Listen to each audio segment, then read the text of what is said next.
commence à bénir le nom de l'Éternel. C'est Dieu qui t'a emmené en ce lieu. L'Éternel qui t'a conduit en ce lieu. Il est bon et il est digne d'être élevé en ce lieu.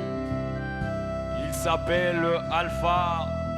C'est même lui qui est l'oméga de nos vies. À part Jésus, il n'y a point d'autre Dieu. Ce soir, Père, alors fais ce que tu as prévu pour nous. Donne-nous, Seigneur, ce que tu as préparé, Père. Nous voulons ce soir t'écouter, Jésus.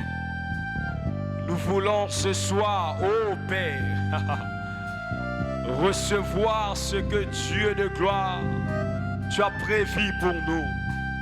À part toi, il n'y a point d'autre Dieu. Oh, à part toi, il n'y a point d'autre Dieu.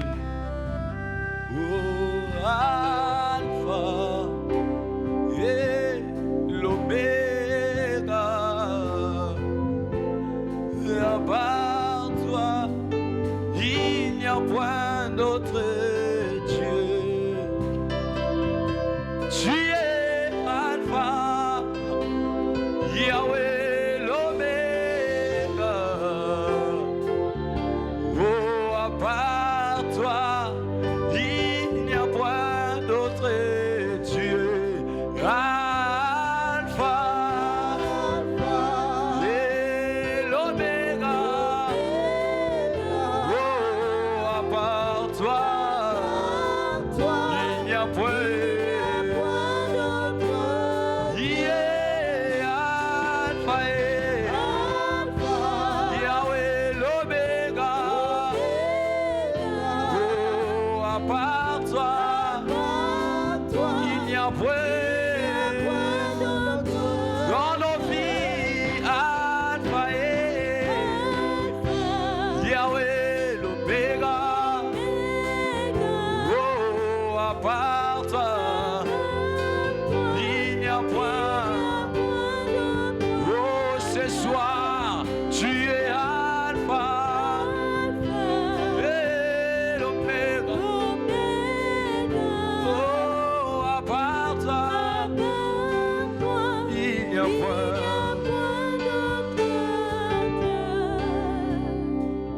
Alléluia. Est-ce que nous pouvons acclamer le Seigneur? Acclame ton Dieu. C'est Jésus qui nous a conduits encore ce soir en ce lieu. Il est merveilleux. Ah, merci Seigneur pour ce soir. Merci pour nos vies. Merci pour ta parole. Tu es merveilleux et nous te saluons en ce lieu. Alors bienvenue à l'église Centre Missionnaire Lumière des Nations. Une église où l'on retrouve l'amour et la présence de Dieu, afin d'éclairer les nations par l'action du Saint-Esprit. Je rends grâce à Dieu pour la vie de mon père dans la foi, l'évangéliste Sonny Paka, pour l'amour et la confiance qu'il a en son égard, à notre égard plutôt. Que Dieu soit glorifié. Ce soir, c'est notre culte d'enseignement. Alors, sans plus tarder, nous allons prendre nos Bibles. Nous allons lire dans le livre de Hébreux chapitre 9, le verset 15.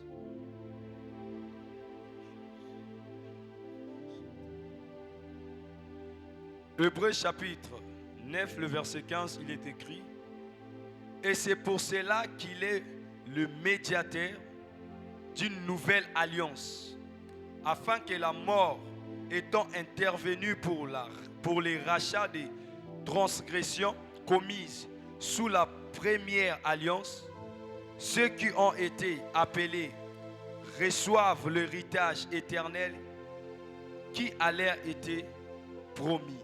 Alléluia. Si nous pouvons nous asseoir. Alors ce soir, nous sommes en train de parler encore sur notre thème du mois qui est les alliances dans le Nouveau Testament. Notre Père a essayé de nous parler encore les dimanches sur les alliances dans le Nouveau Testament. Et nous avons beaucoup appris sur les alliances dans le Nouveau Testament. Il nous a parlé sur les exigences de l'alliance. Il nous a parlé de la foi. Il nous a parlé d'un cœur nouveau. Il nous a parlé de l'amour et de plein d'autres choses que la nouvelle alliance exige. Ce soir encore, nous allons continuer seulement sur la nouvelle alliance. Nous allons parler encore de plusieurs exigences. Alors, comme nous le savons, quand on parle de nouvelle alliance, on ne peut pas parler de la nouvelle alliance sans parler aussi de la personne de Jésus-Christ. Si on parle de la nouvelle alliance, nous devons parler de Jésus. Parce qu'en quelque sorte, Jésus est celui qui résume la nouvelle alliance. La nouvelle alliance n'est pas venue avant la mort de Jésus. La nouvelle alliance est venue après la mort de Jésus. Mais si nous parlons de Jésus dans la nouvelle alliance, c'est parce que c'est lui qui nous a introduits dans la nouvelle alliance. La Bible déclare que tous ont péché, sont privés de la gloire de Dieu. Alors c'est à cause de la mort et la résurrection du Christ que l'homme a eu l'accès dans une nouvelle alliance avec Dieu. C'est à cause de Jésus-Christ que l'homme est rentré dans l'alliance avec Dieu.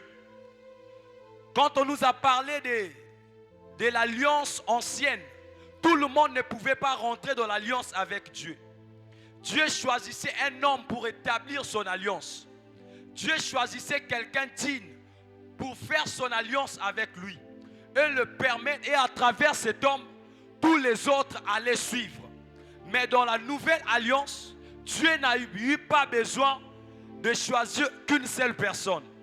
Dans la nouvelle alliance, nous voyons que Dieu a choisi d'abord Jésus. Et après avoir choisi Jésus, il est mort à la croix.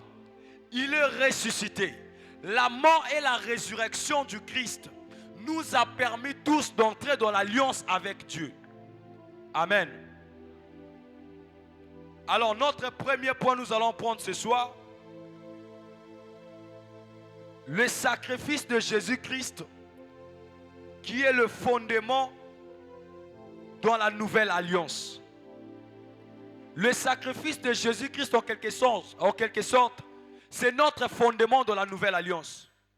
On ne peut pas, comme j'ai dit, parler de la nouvelle alliance sans parler de Jésus. Il est notre fondement dans la nouvelle alliance. C'est lui qui nous a initiés dans cette alliance. Être chrétien, c'est être en relation avec Jésus. Parce que si tu n'es pas en relation avec Jésus, ça ne serait pas possible pour un chrétien de rentrer dans l'alliance avec Dieu. Alléluia. Il est écrit dans le livre de 1 Pierre chapitre 2, le verset 24. Il a porté nos péchés sur la croix. Jésus-Christ a porté nos péchés sur la croix. Nous parlons de Jésus-Christ dans la nouvelle alliance parce que c'est lui qui a porté nos péchés sur la croix. Si Jésus ne prenait pas nos péchés, si Jésus n'acceptait pas de mourir à la croix, personne n'allait rentrer dans l'alliance avec Dieu. C'est à cause de l'alliance que Jésus-Christ a fait avec Dieu, ça nous a facilité, nous autres, d'avoir aussi l'alliance avec Dieu. Il a donné sa vie pour que tout le monde puisse avoir l'accès. Il a donné sa vie pour que toi et moi, nous puissions avoir un mot devant Dieu. Tout le monde ne pouvait pas parler à Dieu dans l'Ancien Testament. Les hommes étaient incapables de parler à Dieu. Dieu ne s'adressait pas à tout le monde. Pourquoi? Parce que la terre était remplie de péchés. Pourquoi? Parce que l'homme n'obéissait pas à la parole de Dieu. Mais Jésus-Christ, quand il est venu, il a donné sa vie. Il est mort à la croix. Il a donné sa vie pour le péché des hommes. Alors quand nous parlons de l'alliance nouvelle, pourquoi l'homme est rentré dans cette alliance? C'est parce que Dieu, quand il voit l'homme, il ne voit pas que l'homme, il voit Jésus-Christ dans cette alliance. Dans la nouvelle alliance, Dieu ne nous voit pas que nous. Dans la nouvelle alliance, Dieu voit Christ, son fils qui est mort à la croix. Nous sommes dans la nouvelle alliance parce qu'il y a Jésus qui est mort à la croix. En quelque sorte, Christ est notre fondement dans la nouvelle alliance. Voilà, nous devons comprendre qu'être chrétien, c'est d'avoir une relation intime avec Christ.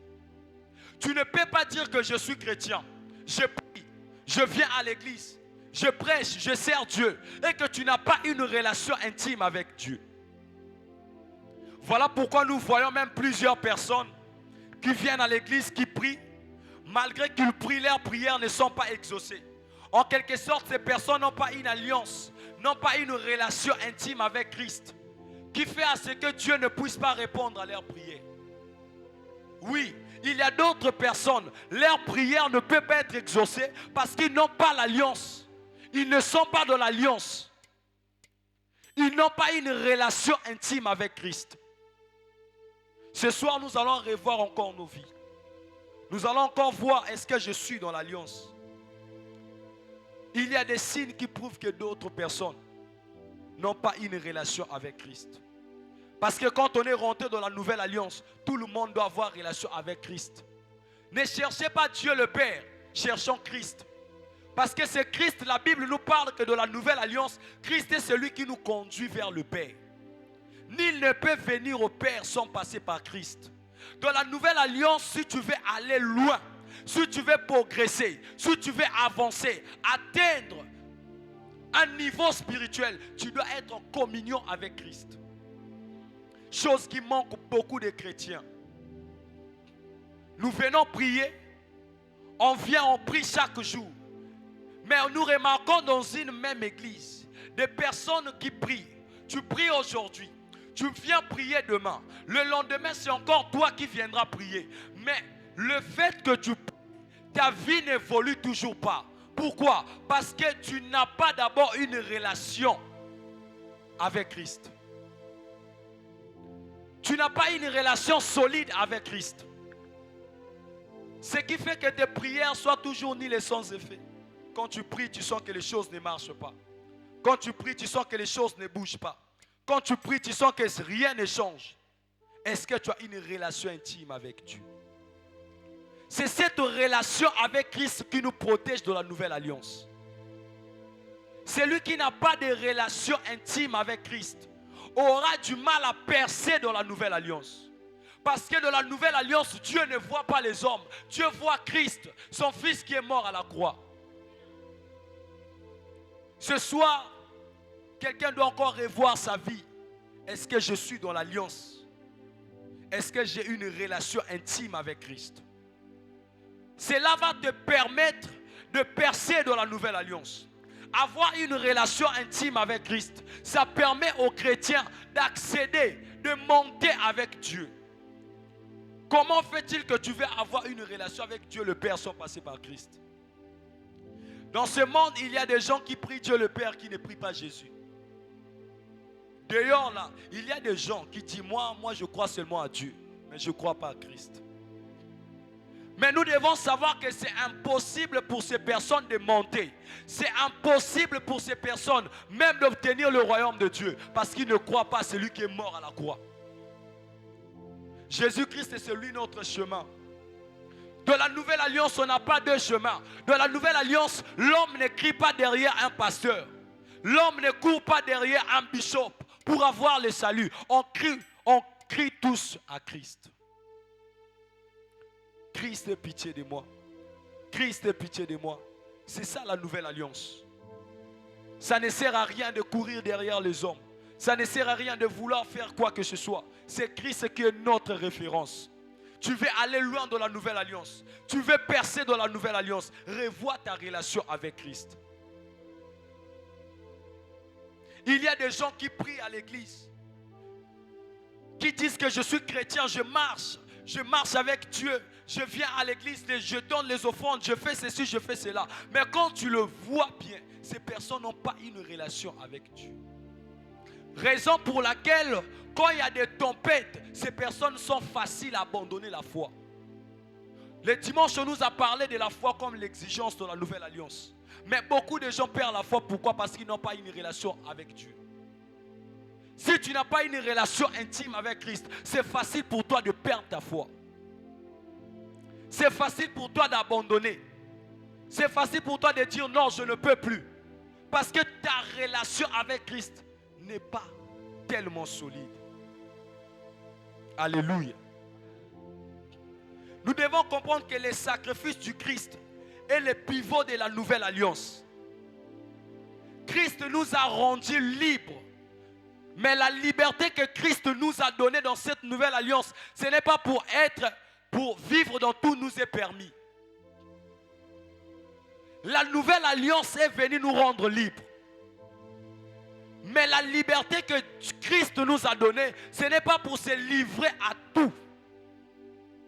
La liberté que Christ nous a donnée dans la nouvelle alliance, c'est pour rentrer dans l'intimité avec Dieu. C'est pour se sanctifier davantage et de maintenir une relation avec Dieu. Nombreux de gens n'ont pas une relation avec Dieu. Voilà pourquoi on voit le païen, il y a des païens dans le monde. Pourquoi? Parce que les gens se disent, le fait que Christ est mort à la croix pour moi, cela m'a rendu libre. Et la liberté que Christ m'a donnée, ça me permet de tout faire. Non, c'est faux. Nous sommes délivrés de nos péchés pour rentrer dans la vie de pureté. Nous sommes délivrés de nos péchés pour rentrer dans la vie de sainteté. C'est ça la mort de Christ. Il est mort pour nous délivrer là où nous étions. Autrefois, on était dans le péché. On vivait dans le monde. On faisait tout ce qui plaisait à la chair. Mais une fois que Christ est mort à la croix, il est ressuscité. Nous ne sommes plus condamnés. Le diable n'a plus d'autorité sur nous. Le péché n'a plus de pouvoir sur nous. Mais cela n'est pas fini. Après que le péché n'a plus d'autorité sur toi, qu'est-ce que tu fais? C'est bien de proclamer que Christ est mort à la croix. C'est bien de dire que Christ m'a donné la victoire. C'est bien de dire que je suis libre. Mais qu'est-ce que tu fais avec ta liberté?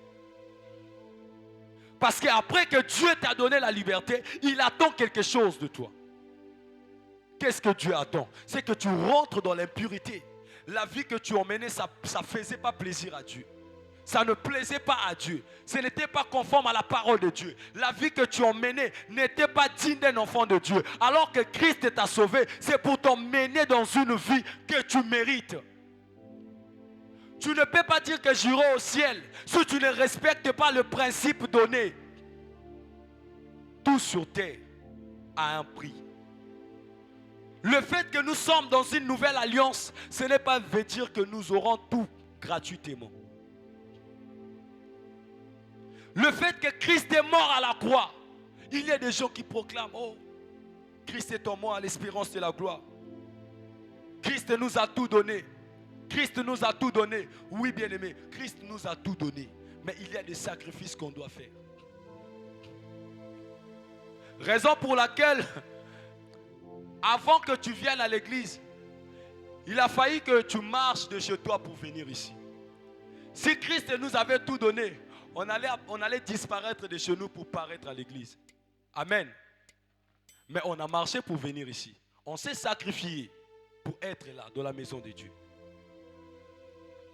Cela veut dire que dans la nouvelle alliance, il y a des exigences que nous devons garder. Il y a des principes que nous devons obéir. Ça ne servirait à rien de dire que je suis dans la nouvelle alliance, mais tu n'obéis pas aux principes de Dieu. Comment peux-tu avancer? Comment tu peux avancer dans ta vie si tu es dans la nouvelle alliance, mais que tu n'obéis pas aux principes? Vous savez, il y a une différence entre les gens qui n'ont pas reçu Jésus et nous qui avons reçu Jésus-Christ. Les gens du monde, ils n'ont pas reçu Christ. Ils ont la liberté de tout faire. Ils peuvent tout faire. Et en retour, Dieu les pardonne toujours. Mais or, nous les enfants de Dieu, la Bible nous dit que tout nous est permis, mais tout n'est pas utile. Ça, c'est la différence. Les gens du monde ont la possibilité de tout faire. Et ensuite, ils n'ont pas aussi besoin de demander pardon parce qu'ils sont ignorants. Ils ne sont pas encore rentrés dans une relation avec Christ.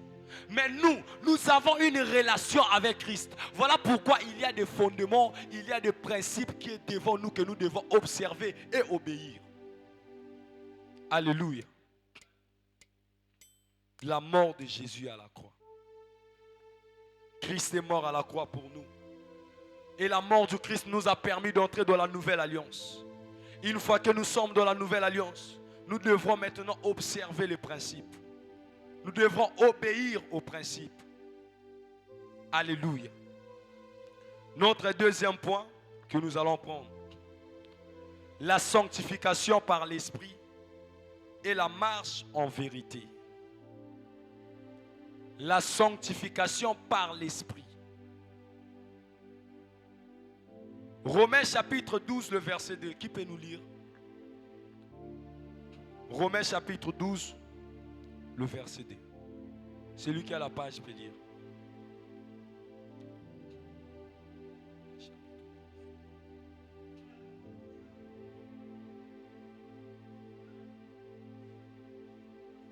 Amen. Ne vous conformez pas au siècle présent.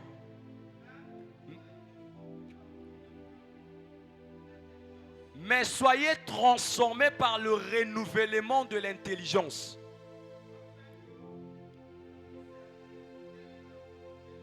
Afin que vous discerniez quelle est la volonté de Dieu. Ce qui est bon, agréable et parfait. Amen. Marche dans la vérité. Dans la nouvelle alliance, une chose que nous devons comprendre. Dans la nouvelle alliance, Dieu nous appelle à marcher selon ce principe. Il a dit, soyez transformés par le renouvellement de l'intelligence. Cela veut dire que nous sommes dans un moment où le peuple de Dieu doit marcher avec intelligence, où les disciples du Christ ne doivent pas tout faire. Il y a des choses que nous devons réfléchir avant de faire. Quand on est enfant de Dieu dans la nouvelle alliance, on cherche d'abord la volonté de Dieu et non ce que nous voulons. Quand on est enfant de Dieu, la nouvelle alliance nous amènera à chercher premièrement la volonté de Dieu. La volonté de Dieu. Qu'est-ce que Dieu veut que tu fasses? Nous venons à l'église. Il y a des personnes, quand ils viennent à l'église, seulement pour demander à Dieu. Seigneur, donne-moi. Seigneur, donne-moi. Seigneur, donne-moi. Seigneur, donne-moi. Aujourd'hui, demande à Dieu de le donner. Demain, c'est la même prière. Dieu, donne-moi. Le lendemain, Dieu, donne-moi. Après encore, il va venir. Dieu, donne-moi.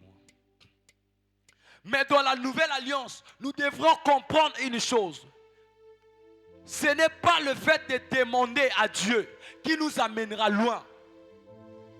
Tu peux demander quelque chose à Dieu, Dieu te donne. Mais ce n'est pas ce que tu demandes à Dieu qui t'emmène loin. Ce n'est pas ce que tu demandes à Dieu qui garantit ton salut. Ce n'est pas ce que tu demandes à Dieu qui t'avance. Mais c'est de connaître la volonté de Dieu. Connaître la volonté de Dieu. Combien sommes-nous des gens qui cherchent à connaître la volonté de Dieu?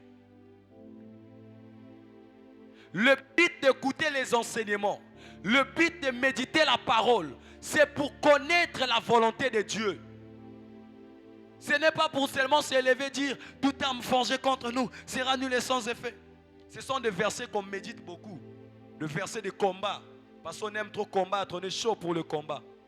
Mais quand il s'agit de faire la volonté de Dieu, on se recule. Même à l'église, pendant que nous sommes là, si on demande à une personne de nous donner 4 versets qui parlent de la volonté de Dieu, ça serait un problème. Mais parle de versets qui parlent de combat spirituel. Tu vas voir, il y a des psaumes qui vont sortir.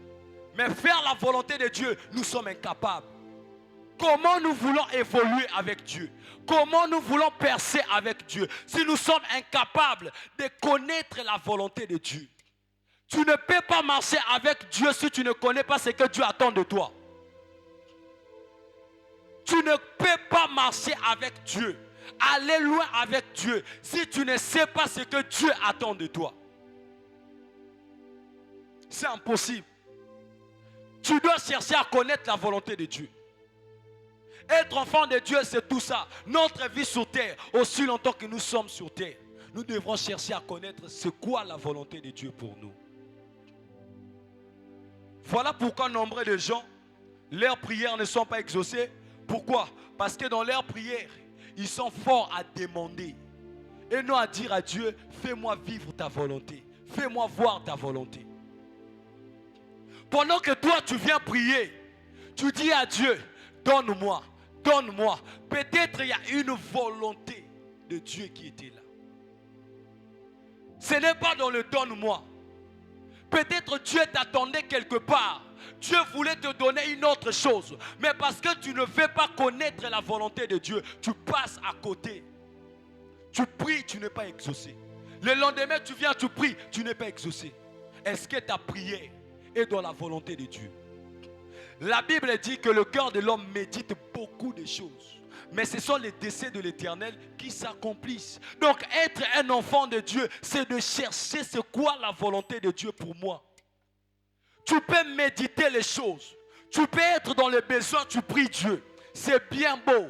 Mais est-ce que tes prières sont dans la volonté de Dieu?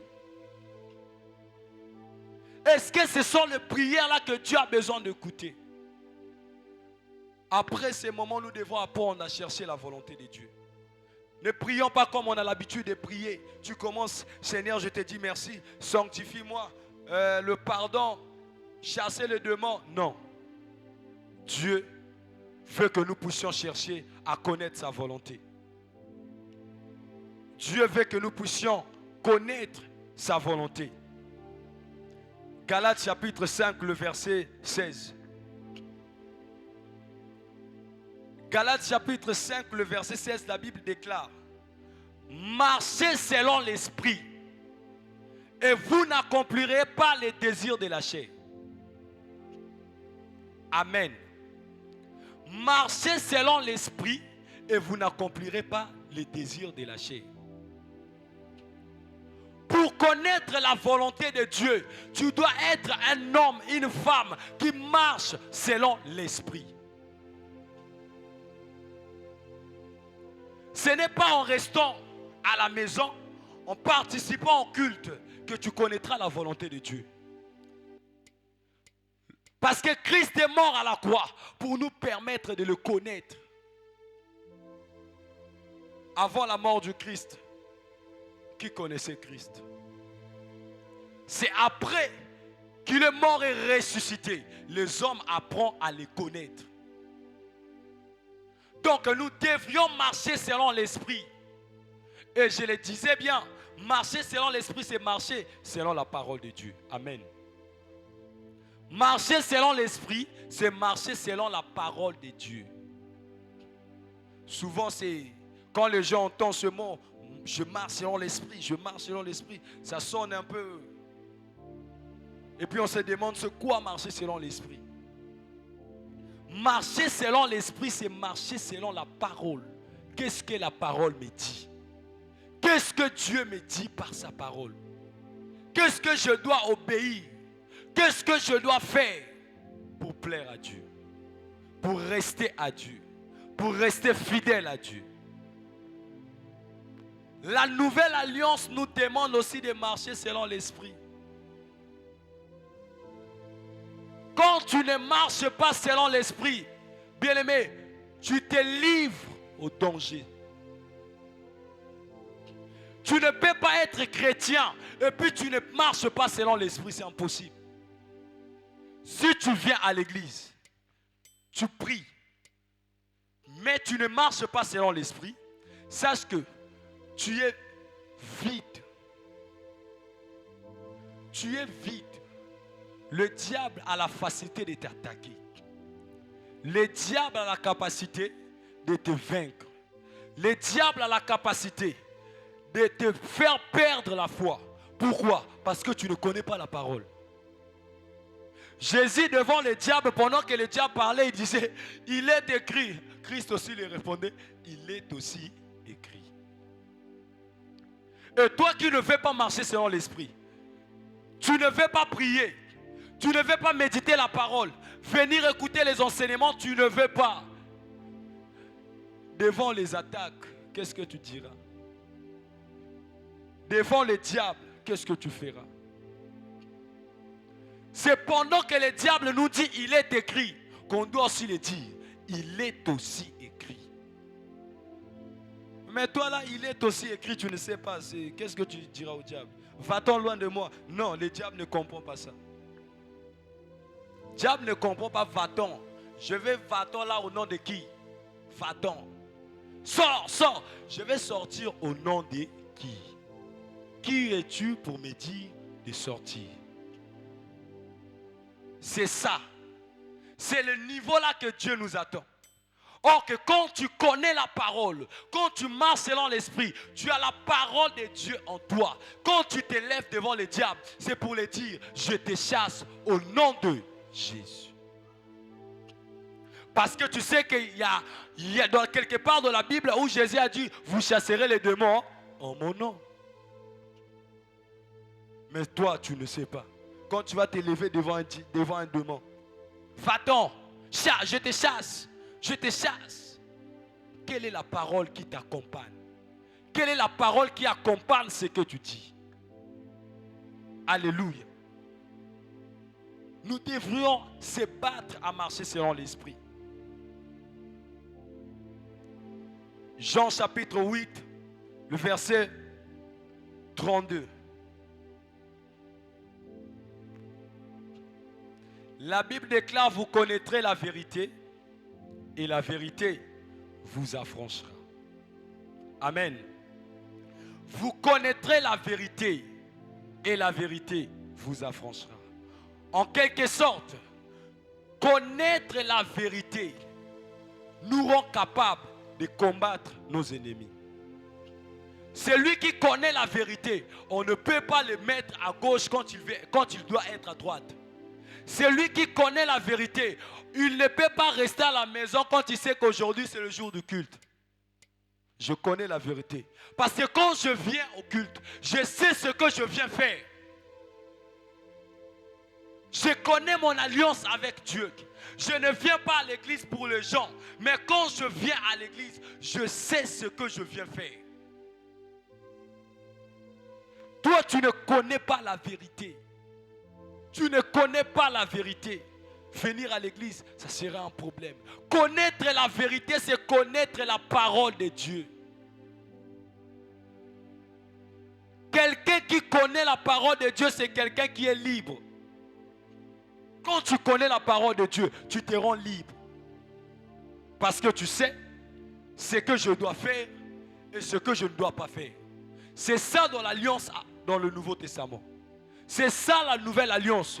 Nous devons connaître c'est quoi la parole de Dieu. C'est quoi ce que Dieu veut. Qu'est-ce que Dieu veut de nous? Vous connaîtrez la vérité et la vérité vous affranchira. Ce que je peux nous demander ce soir, nous devons apprendre à méditer la parole. Alléluia. Nous devons apprendre à méditer la Bible. On n'achète pas une Bible pour laisser ça à la maison. Si on demandait maintenant là, qui a sa Bible? Ben on les fait. Qui a sa Bible? Monte ta Bible, monte ta Bible. Nombreux que nous sommes là. On vient prier. On a oublié la Bible à la maison. Et il y a même des gens qui ont honte de marcher avec leur Bible. Mais ils se disent que je suis chrétien. Je connais la vérité. Comment tu peux connaître la vérité? On marche avec la vérité. Quand on est enfant de Dieu, on marche avec la vérité. La Bible, c'est la vérité. Quand on est enfant de Dieu, cela veut dire qu'on croit à tout ce qui est écrit. On croit à tout ce qui est écrit. Là où ça dit Amen, je dis Amen. Là où on m'interdit de pécher, je ne pêche pas. Là où on m'interdit de voler, je ne vole pas. Là où on m'interdit la haine, je n'aurai pas la haine contre mon prochain. C'est ça. Connaître la vérité. Qu'est-ce que la Bible dit? Qu'est-ce que Dieu t'enseigne? Qu'est-ce que la parole de Dieu t'enseigne? Connaître la vérité.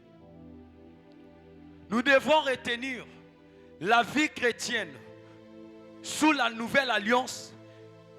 C'est un processus dynamique de sanctification, soutenu par l'Esprit qui guide vers la justice et la vérité. Amen. Nous allons prendre notre troisième point.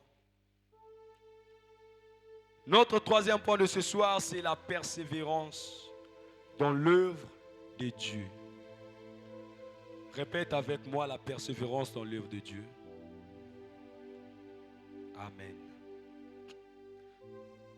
Pourquoi dans la Nouvelle Alliance, on nous parle de la persévérance dans l'œuvre de Dieu? Christ s'est donné. Il a donné sa vie. Tous ici, c'est que nous savons de la Bible que nous sommes sortis de famille de Lévi. C'est pas ça. Frère Martin, c'est pas ça. Nous sommes des Lévi. Nous sommes des Lévi. Donc ce qui fait de nous des serviteurs de Dieu. Être un chrétien, c'est être serviteur de Dieu. C'est pas ça. Quand on est chrétien, on est appelé à faire quoi? À servir Dieu. Parce que Jésus, quand tu parles dans le livre de Matthieu chapitre 28, 19 à 20, dit allez faire de toutes les nations les disciples. Il n'a pas parlé aux 12 disciples. En réalité, il a parlé même aux gens qui devraient écouter les 12 disciples. Donc quand tu écoutes les 12 disciples, tu comprends ta mission c'est quoi? Nous venons à l'église, mais nous sommes incapables de servir Dieu. On ne peut pas être chrétien et ça nous fait plaisir de venir s'asseoir à l'église. Donc toi, on te prêche. Toi, on t'arrange la chaise pour t'asseoir. Toi, on doit te donner l'eau quand tu viens au culte. On doit t'allumer le ventilo là pour que tu te sentes à l'aise. Parce que tu n'aimes pas la chaleur. Parce que tu n'aimes pas la chaleur. C'est comme si là où tu sors là, c'est climatisé quoi. Nous tous. Quand on est enfant de Dieu, on doit aimer les choses de Dieu. Dans la nouvelle alliance, nous sommes obligés d'aimer les choses de Dieu. Obligés même de servir Dieu. Une fois que je connais ce que Christ a fait pour moi, ça me rend obligé de le servir. Ce n'est pas qu'on me force, il faut que tu sers Dieu, il faut que tu chantes, il faut que tu sois à la queue. Non, je connais le pourquoi je dois le faire. Je connais les raisons qui me poussent à servir Dieu. Je dois le servir parce que je suis né et appelé pour le servir. Combien sont dans les églises?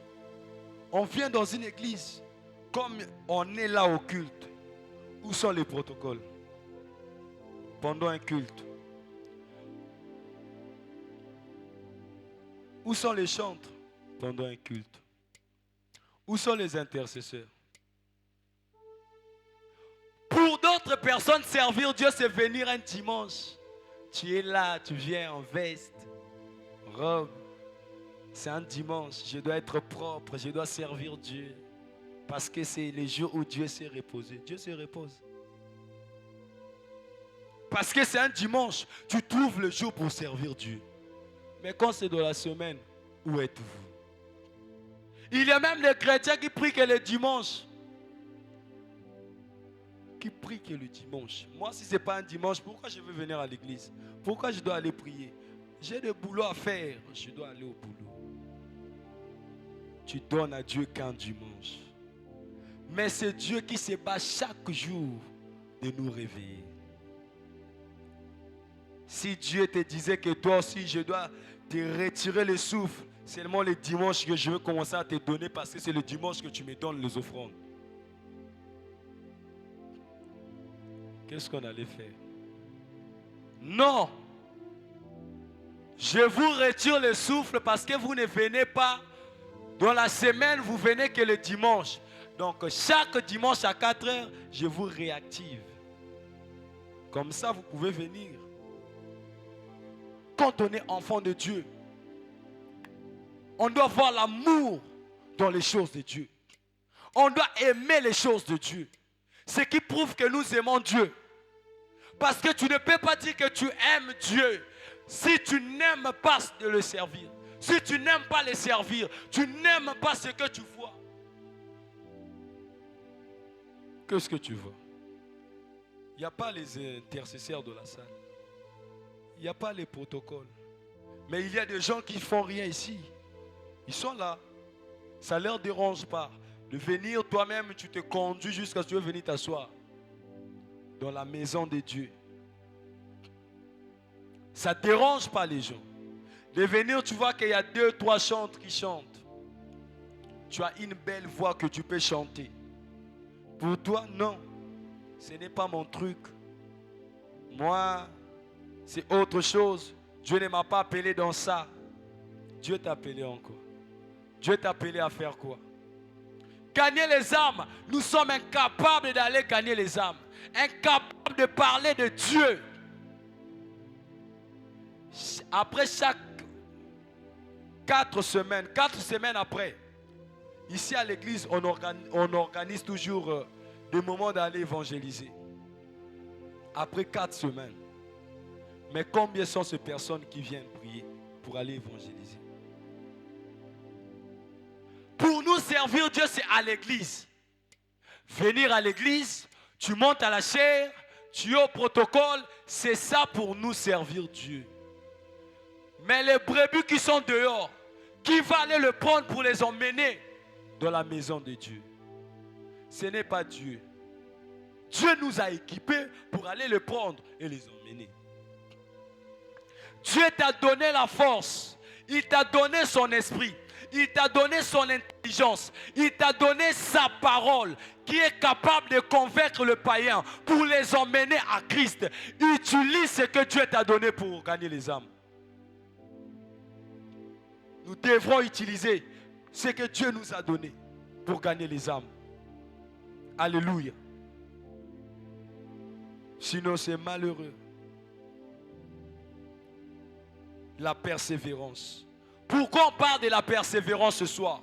Parce que nous devrons comprendre que servir Dieu n'a jamais été facile. Amen. Voilà pourquoi on parle de la persévérance. Nous devons comprendre que servir Dieu n'a jamais été facile. Pour les gens qui ont l'habitude de méditer la parole de Dieu, on connaît les histoires des personnes qui ont servi Dieu. On connaît les histoires de ces personnes qui ont servi Dieu. Pour qu'aujourd'hui on se tienne devant là pour prêcher. Pour qu'aujourd'hui on connaisse la parole de Dieu. Il y a eu des gens qui ont payé les prix. Ça n'a pas été facile. Pierre, à cause de l'évangile, il a été enfermé. On enferme quelqu'un qui parle de Dieu. Ça n'a pas été facile. On n'a pas fini. On l'a libéré. On a dit, toi là, on doit te crucifier. Alléluia. Il y a des personnes qu'on a lapidées.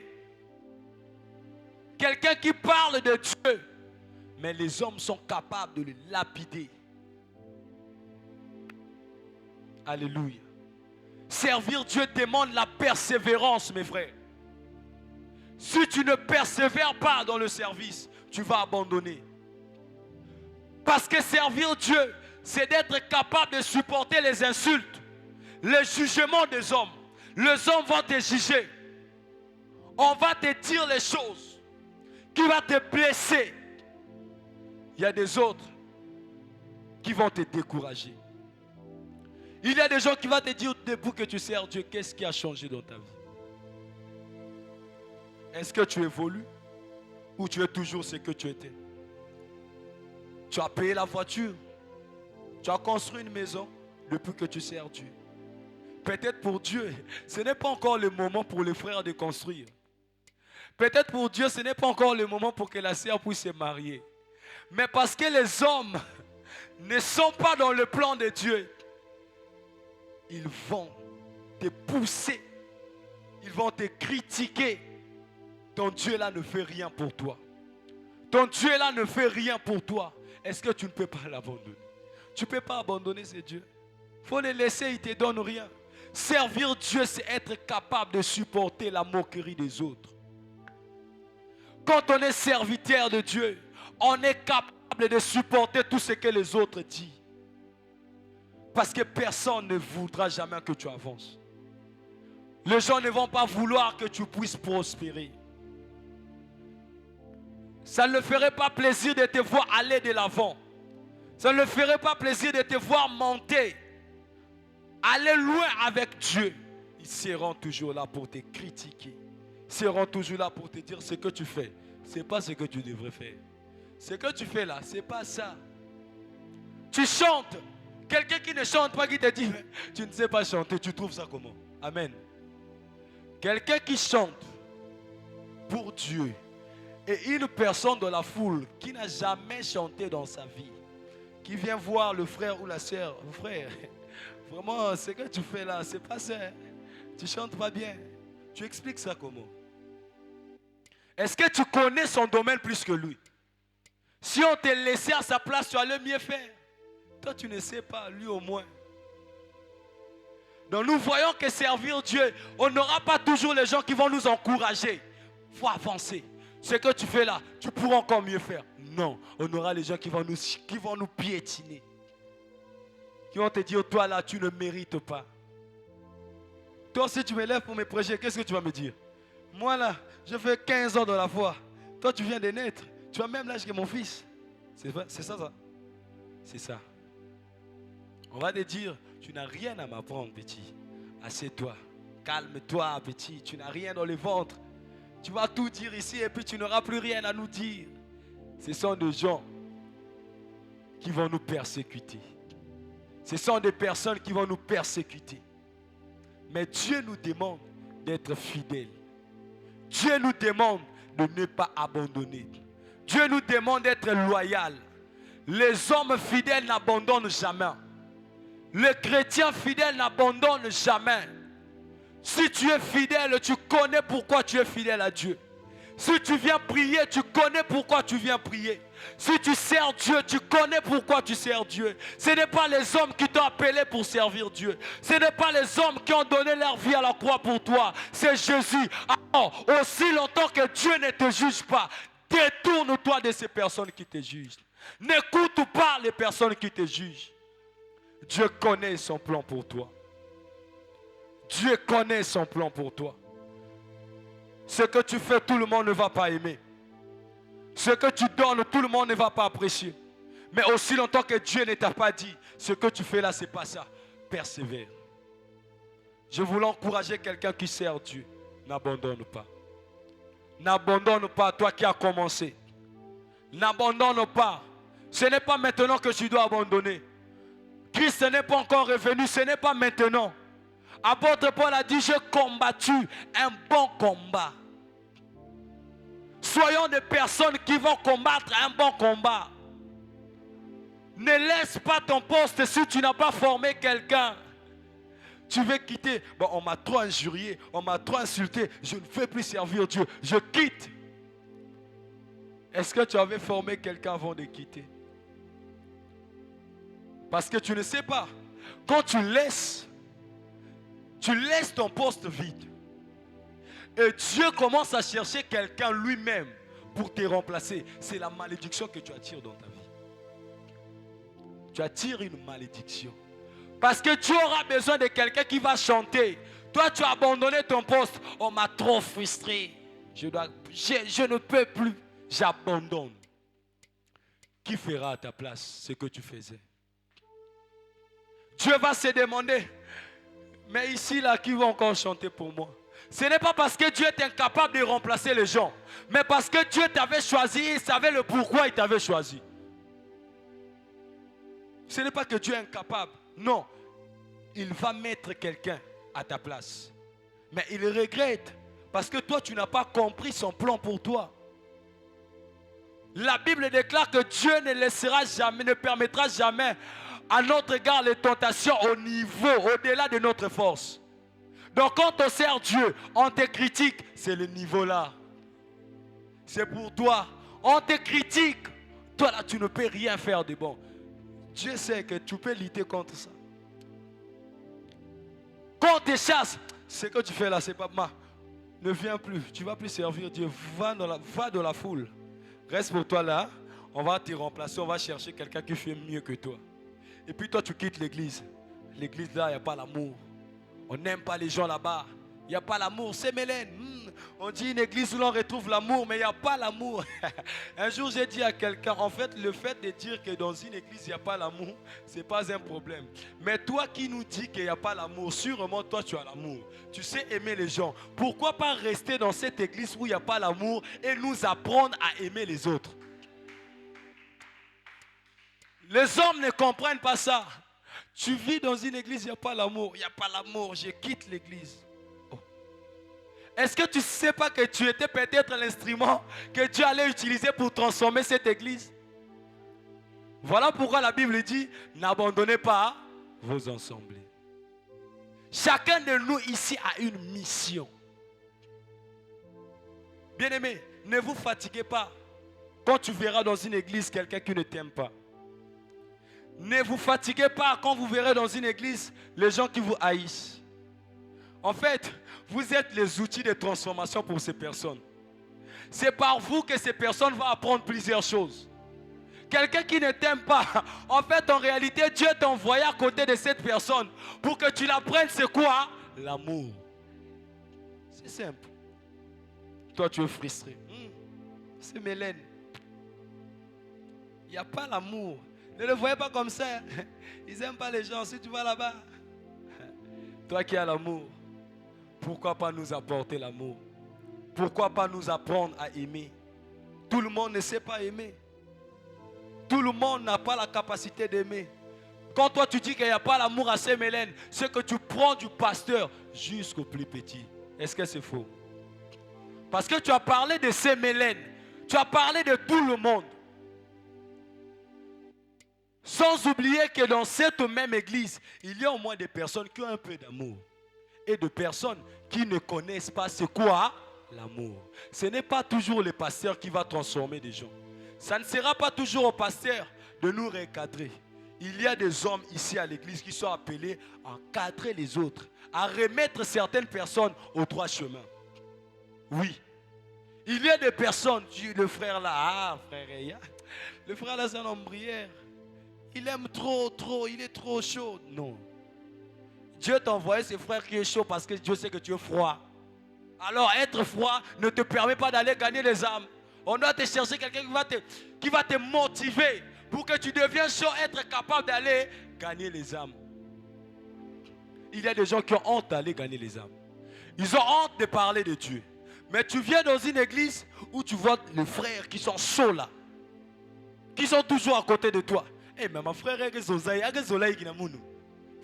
il parle trop, mais qu'est-ce qu'il veut de moi? Tu ne comprends pas, c'est stratégique. Dieu a un plan derrière ça. Dieu a un plan derrière ça. Voilà pourquoi ce soir, je voulais nous encourager. Comme venait de dire mon père le dimanche, ne néglige pas le frère qui est à ton côté. Ce soir, je le répète, ne néglige pas les gens qui sont autour de nous. Alléluia. Ne négligeons pas ces personnes qui nous persécutent. Ne négligeons pas ces personnes qui sont là pour nous dire ce que tu fais là, ce n'est pas ça. Ne négligeons pas ces personnes. Dieu a un plan merveilleux pour tout le monde. La nouvelle alliance nous a permis de rentrer dans une relation avec Dieu. La nouvelle alliance nous a permis de vivre une vie épanouie. La nouvelle alliance nous a permis de changer de vie. La nouvelle alliance nous a rendus libres. Autrefois, on était pécheurs.